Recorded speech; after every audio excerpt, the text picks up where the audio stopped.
Ram Ram friends, आप सभी का स्वागत है मेरे चैनल में। अभी हम निकल चुके हैं, रिटर्न जा रहे हैं घर। और बच्चे को यूं घर में अकेले छोड़ के लौट जाना बहुत बुरा लग रहा है। मेरा मन तो बार बार रोने को कर रहा है और इसीलिए अपना मन थोड़ा इधर उधर डाइवर्ट हो, इसीलिए मैं शूट कर रही हूँ। सही में लेकिन जब घर से जाती थी तो उतना बुरा नहीं लगता था जितना बुरा मुझे आज लग रहा है। उसको यूं किसी दूसरे शहर में घर में अकेले छोड़ के अपने घर लौट जाना।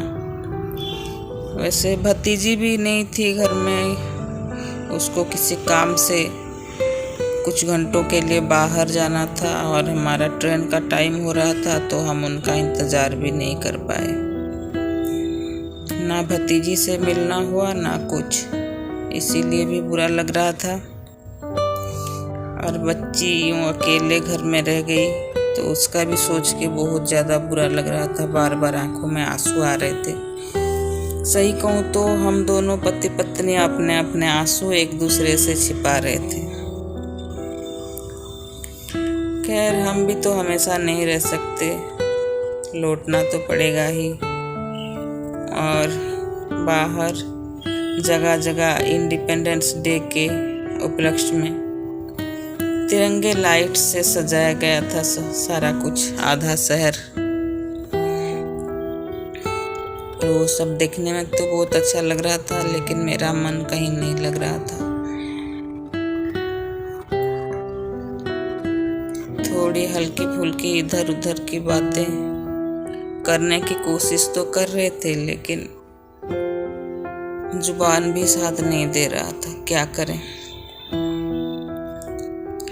और वैसे दिन भर बारिश के बाद अभी थोड़ा सा बारिश रुकी थी, लेकिन बूंदाबांदी फिर भी बीच बीच में चालू था। और मैं बस शहर को देखती जा रही थी।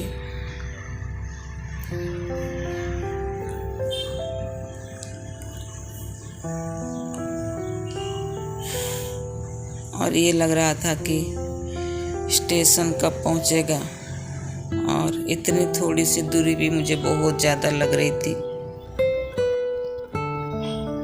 अब एक उधेड़-बुन में थी, सही बताऊं तो। एक तरफ तो बच्ची को छोड़ के आने का गम था, दूसरी तरफ घर जाने की भी जल्दी थी, क्योंकि काफ़ी ज़्यादा लंबा टाइम हो चुका था घर छोड़े हुए। और फिर ये भी सोच रही थी कि परसों से फिर से अपना रूटीन लाइफ चालू हो जाएगा। खैर, जैसे तैसे हम स्टेशन की ओर बढ़ चले थे। और बीच बीच में बेटी भी फ़ोन करके पूछ रही थी कि मम्मा कहाँ तक पहुँचे, बारिश तो नहीं हो रहा है। तो उसको आंसर देती जा रही थी, लेकिन उससे अपना आंसू छुपा भी नहीं पाई। उसको पता चल गया कि मम्मा रो रही है।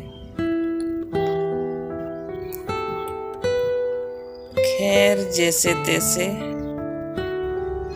हम स्टेशन तक पहुंच गए। और अभी तो ट्रेन ऑन टाइम दिखा रहा था, लेकिन जैसे ही स्टेशन के अंदर आए फिर पता चला कि ट्रेन 1 घंटा देरी से आएगा।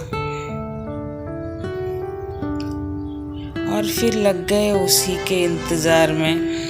और मैं स्टेशन के बीच में ज़्यादा शूट नहीं कर पाई, क्योंकि भीड़ भी बहुत ज़्यादा थी और अच्छा भी नहीं लग रहा था, मन नहीं कर रहा था कुछ भी।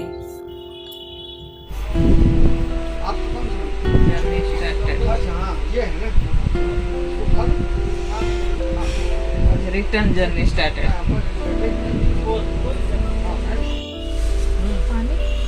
ट्रेन एक तो 1 घंटा देरी से आया, फिर पता नहीं कब छोड़ेगा यहाँ से। ये भी एक कठिन परीक्षा। फाइनली 1.5 घंटा देरी से ही सही ट्रेन चालू हुआ। 1.5 घंटा लग गया एकदम, और बारिश भी फिर से शुरू हो चुकी थी। देखते हैं क्या होता है, ऑन टाइम पहुंचाता है या फिर ऐसे ही देरी लगा रहेगा। और ये एक टीटी आए थे, मुझे उनका स्टाइल बड़ा पसंद आया। वो स्कूल में जैसे अटेंडेंस लेते हैं टीचर, वैसे ही ये टीटी पैसेंजर्स का अटेंडेंस ले रहे थे। और जिसके ऊपर थोड़ा सा भी डाउट हो उसको उसका आईडी मांग रहे थे। झमाझम बारिश चालू ही थी सुबह तक, और ट्रेन देरी पे देरी कर रही थी। और सही बताऊं तो हैदराबाद से राउरकेला तक घर आने तक 1 मिनट के लिए भी कहीं बारिश रुका हो ऐसा मैंने देखा नहीं था।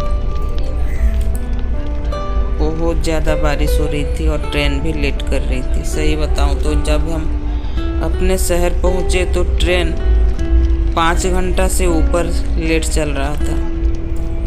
हम रात के 1 बजे अपने शहर पहुंचे, और इतनी रात को ना तो ऑटो ना कोई कैब कोई भी आने को राजी ही नहीं था। और इतनी परेशानी में मैं ज़्यादा कुछ शूट नहीं कर पाई, और घर आते आते तो रात के 2 बज चुके थे। देखिए रास्ते में कितना ज़्यादा बारिश हुआ था। फ्रेंड्स, वीडियो आपको अच्छा लगा तो एक लाइक जरूर करिए, कमेंट सेक्शन में बताइए कैसा लगा, और अपने फ्रेंड्स और फैमिलीज़ के साथ शेयर करिए, और चैनल को सब्सक्राइब करना बिल्कुल मत भूलिए।